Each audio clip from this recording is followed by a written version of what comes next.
মুনাফিকরা কিয়ামতের দিন এইরকম একটি তমসাচ্ছন্ন পরিস্থিতিতে জেগে উঠবে, আর তারা বিশ্বাসীদের আলো দেখে তাদের ধরার চেষ্টা করবে, কারণ তাদের নিজস্ব কোনো আলো থাকবে না।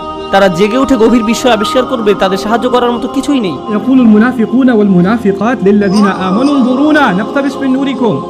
যেদিন মুনাফিক পুরুষ এবং মুনাফিক নারীরা মুমিনদেরকে বলবে, তোমরা আমাদের জন্য অপেক্ষা করো, আমরাও কিছু আলো নিব তোমাদের জ্যোতি থেকে, আমরাও কিছু আলো নিব তোমাদের জ্যোতি থেকে।